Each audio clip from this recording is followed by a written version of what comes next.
I was taught pre-tribulation rapture. Yep, there you go. Pre-tribulation rapture. What is that? According to this belief held among dispensationalists, taught at Moody Bible Institute in Chicago, Moody Church, held by Baptists of various persuasions, there's going to be a 7-year tribulation. I was taught that during the 7 years, right at the start, the Lord Jesus would rapture the church, take the church out of the earth, and they would remain with the Lord in heaven, because that would be the time where God's Spirit would be dealing with the Jews. Some of them taught that during the 7 years, the Spirit that's constraining the Antichrist from arising would then be removed from the earth. The Spirit will no longer be on the earth. Now, how does anyone get saved without the Spirit? I don't know. So I was taught 7 years will be taken up. Then the Antichrist arises, makes a covenant with the Jews for 7 years, and allows them to rebuild the third temple. And when they finish at the midpoint, 3.5-year mark, he will turn against them and slaughter them and persecute them for 3.5 years. Then Jesus comes down to destroy the Antichrist, and the saints will come with him, and those who believed will be transformed, and they will rule with Christ on earth for 1,000 years. No, Mike Winger is good.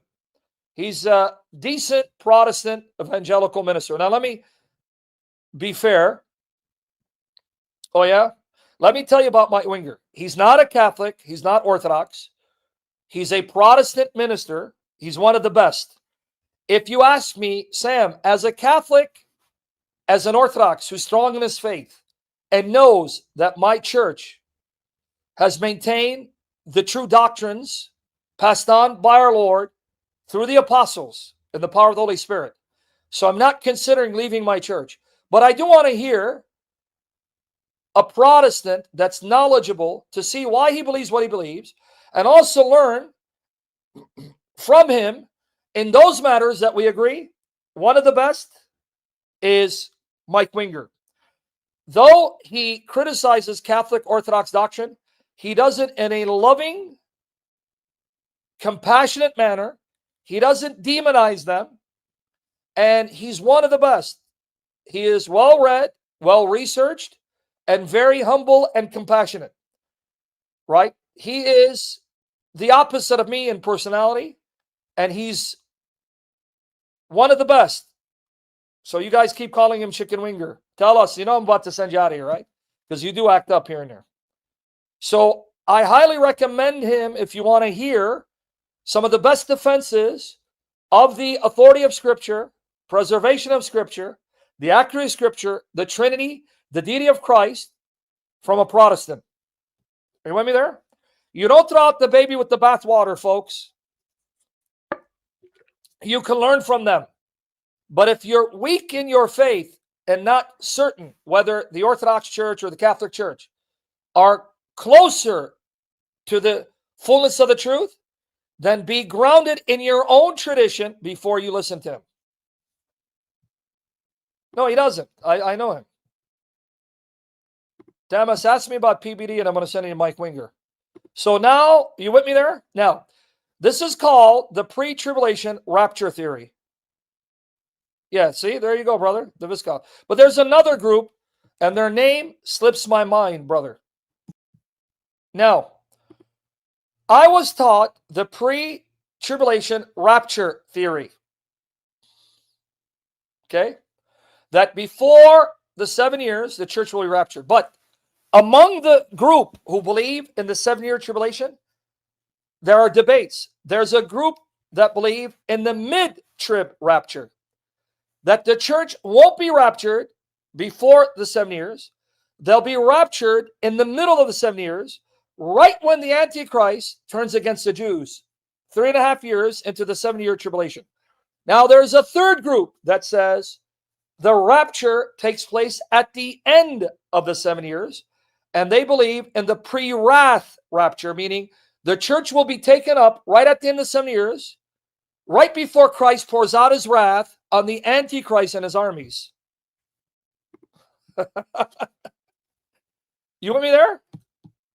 So those who believe in the rapture and the tribulation, there are three views. What's the tribulation? The 7 years, what they call Jacob's woes. You're learning? You want me to talk about it, right? Because of the huge embarrassment that these biblically illiterate buffoons brought on themselves, giving the enemies of Christ more opportunity to mock and scoff and slander the faith, because they assigned the date, September 23rd, 24th, we're going to be raptured. Yeah, I guess you were left behind. Okay, let me explain it again. The tribulation is the 7-year period that they think is mentioned in Daniel 9:27, what they call Jacob's woes, where the man of sin will arise, make a covenant, a peace treaty with Israel for 7 years. He will then allow them to rebuild the third temple. Now, in the middle of the 7 years, when they finish building the temple, he'll turn against them, slaughter them. Okay. Those who believe that debate whether the church will be taken up before the start of the 7 years, or in the middle of the 7 years, or at the end of the 7 years. Those who hold to what they call post-tribulation rapture, they believe that at the end of 7 years, before the Lord comes down, believers will be caught up in the air to meet the Lord.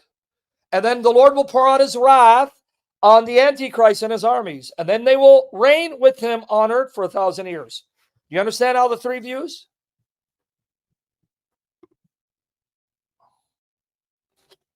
You understand the three views? Mango bango? I was taught, and I believe, pre-tribulation rapture. But as I studied and I grew, I ended up holding to post-tribulation rapture until finally I gave up on the idea of the tribulation altogether. Now, what passage do they use for the rapture? Don't be naive. It's in the Bible. The rapture is in the Bible. The word itself is not, because I'm going to tell you where it comes from. This is their passage. The Bible does talk about Christ snatching up the church to meet him and the saints who have died and are resting with him in the air. Here it is.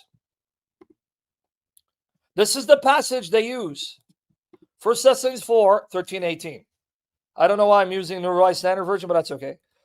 But we do not want you to be uninformed, brothers and sisters, about those who have died, so that you may not grieve, as others do who have no hope. For since we believe that Jesus died and rose again, even so, through Jesus, God will bring with him those who have died. For this we declare to you by the word of the Lord, that we who are alive, who are left until the coming of the Lord, will by no means precede those who have died. For the Lord himself, with a cry of command, with the archangel's call, with the sound of God's trumpet, will descend from heaven, and the dead in Christ will rise first. Now watch. Then we who are alive, who are left, will be caught up, raptured up, taken up. This is where they get it. In the clouds, together with them, to meet the Lord near. Now notice what it doesn't say. It doesn't say you'll be caught up and be taken to heaven. You'll be caught up in the clouds to meet the Lord in the sky, in the horizon, in the air, not heaven. It's a different word altogether.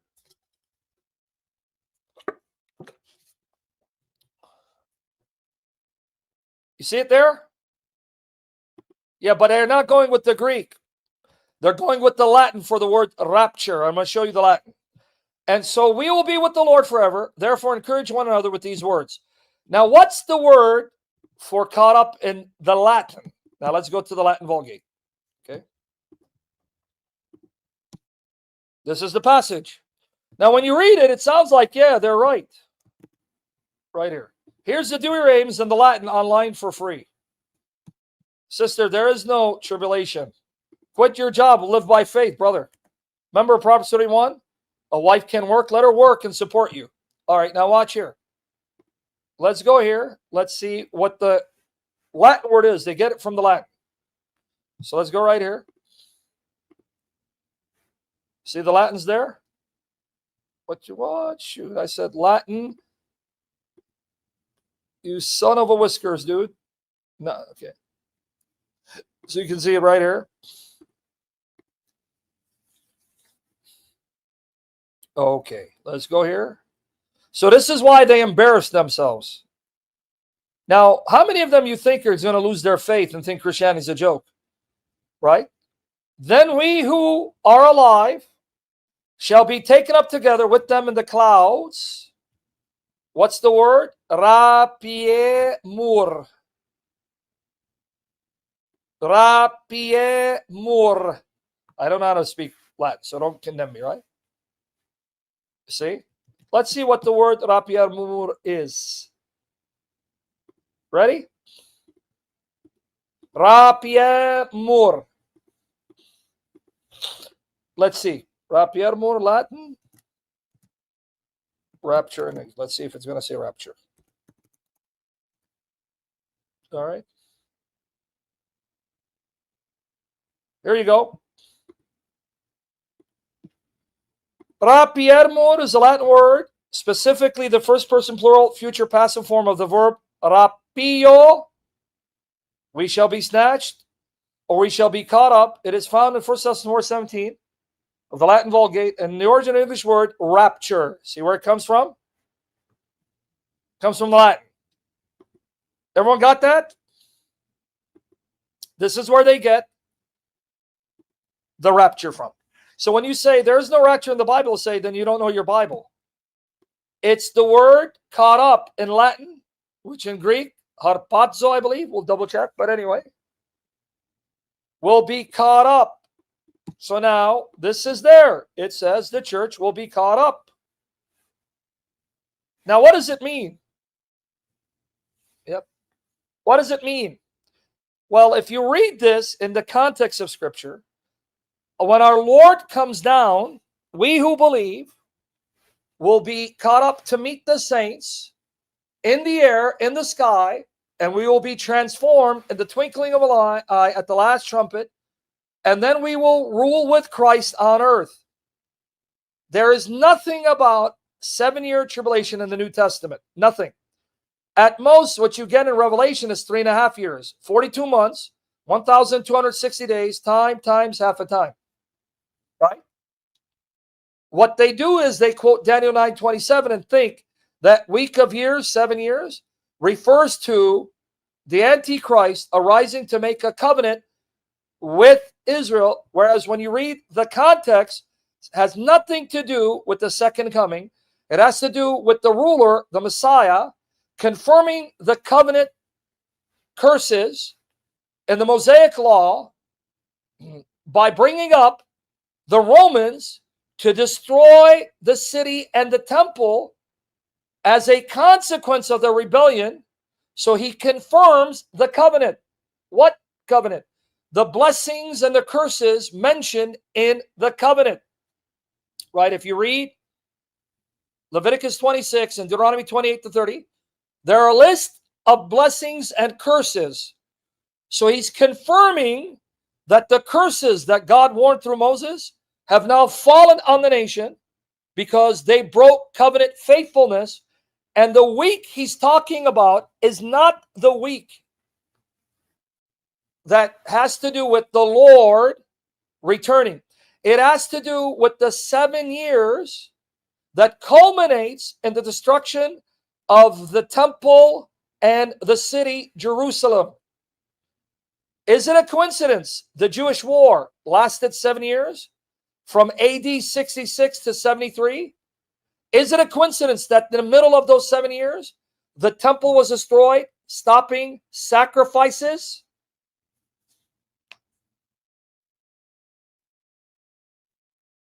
There's some debate whether that is referring to what John is referring to, and maybe John is referring to the final Antichrist that will manifest. So there's a debate about that. Nonetheless, there is no debate about Daniel 9. Let me show it to you. And you want me to show you the Lord quoting this about destruction of the temple? You guys want me to show you that?